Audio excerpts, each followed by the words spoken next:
Love marriage और arrange marriage, इन दोनों में अंतर तो होता है।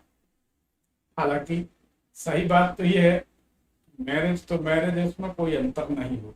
शादी के बाद बड़े भाग्य से विचित्र कुछ कुछ गिने चुने लोग हैं जो शादी के बाद मुस्कुराते हैं, हंसते हैं। नहीं तो शादी के बाद तो समझौता एक्सप्रेस चालू हो जाती है और कोई कहीं समझौता करते हैं और जीवन चलाते हैं। हजारों परिवार हमने अपने जीवन काल में देखे हैं जो सिर्फ और सिर्फ अपने बच्चों के लिए समझौता करके जीवन जीते हैं। हजारों परिवार हमने ऐसे देखे हैं कि बच्चों के लिए समझौता करते हैं क्योंकि उनको जीवन साथी दुष्ट मिल जाता है। कोई भी हो, पति हो या पत्नी हो, किसी का भी दुष्ट स्वभाव मनुष्य के घर परिवार गृहस्थी को पूरी तरह तहस नहस कर देता है। क्योंकि दोनों के माँ बाप मिलाते हैं कि सुखी रहें, शादी कर देते हैं कि सुख से अपना जीवन व्यतीत करें, लेकिन सुख से नहीं दुख से जीवन व्यतीत करते हैं। इस बात को देखकर दोनों के बच्चा बच्ची के माता पिता भी दुखी रहते हैं और ये बच्चा बच्ची तो अपना जीवन चौपट कर ही लेते हैं। और एक और हमने अनुभव किया है, आप लोगों ने भी ध्यान दिया होगा, हमने एक बार ये बात फेसबुक में भी पोस्ट डाला था, काफी सराहना लोगों ने की थी, कई हजार मैसेज कमेंट आए थे। शास्त्रों में ऐसा लिखा है कि भगवान को जो दीप दान कर दिया जाता है, दीपक दिखा दिया जाता है, दान कर दिया जाता है, उस दीपक की रोशनी में यदि रामायण भी पढ़ रहे हैं तो आपको दोष लगता है, क्योंकि वह दीपक आप भगवान के निमित्त दान कर चुके, अब आपका नहीं है। बड़ी बड़ी महत्व की बात है। और उस दीप को आप उपयोग कर रहे हैं, उस दीपक की रोशनी में भले रामायण पढ़ रहा है, रामायण भी पुण्य का काम है, भगवान के सामने रामायण पढ़ रहा है, लेकिन उसमें भी दोष बताते हैं, क्योंकि दीप दान करने के बाद उस दीपक का प्रकाश का आप उपयोग कर रहे हैं तो आप एक दृष्टि से चोर हो गए, गलत। लेकिन दीप दान करने के बाद दीपक की रोशनी लेने में दोष है, ये कहाँ लिखा है कि कन्या दान करने के बाद रोजाना उसके घर में उंगली करना, सलाह देना, अपने पति को ये मत बना के खिलाना, ध्यान रखना बेटी, ये माँ कहे गलत है, तुम तो मेरी बात सुनना, ध्यान रखना, पति की बातों में मत आ जाना।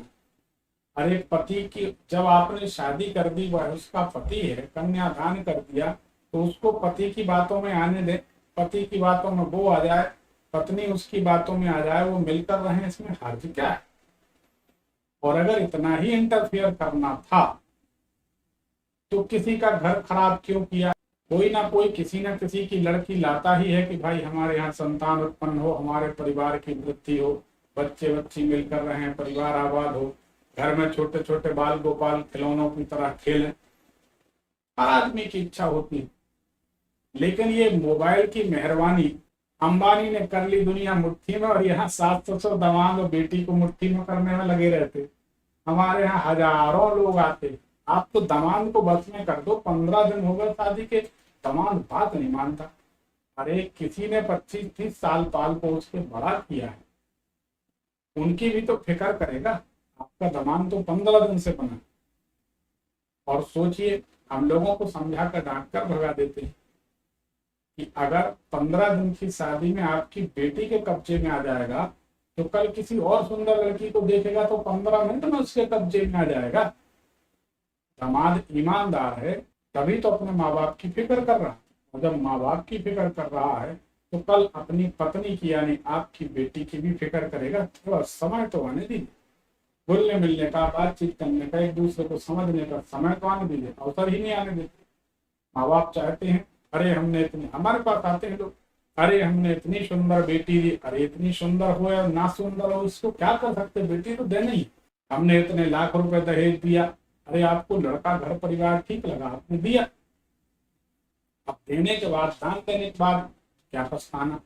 दान देने के बाद रोज उस घर में फोन करना और उसको सलाह देना, घंटे 2-2 घंटे बेटी को सलाह देना, ये गलत बात।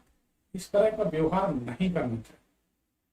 और किसी दामाद को भी अपनी पत्नी को निग्लेक्ट करना, इग्नोर करना भी गलत बात।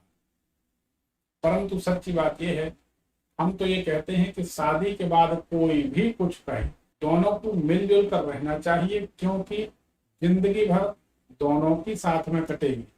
न तुम्हारे माँ बाप साथ रहेंगे उम्र भर, न तुम्हारे माँ बाप साथ रहेंगे उम्र भर, लेकिन जब नई नई उम्र के 10-15 वर्ष आपके खराब हो जाएंगे तो उनकी जो यादें हैं वो जीवन भर आपके साथ रहेंगी। वो यादें कड़वी बना लेंगे या मीठी बना लेंगे, वो यादें आपके साथ रहेंगी। इसलिए मिलकर रहने में ही सार है। प्रेम विवाह हो या आपकी सामान्य शादी।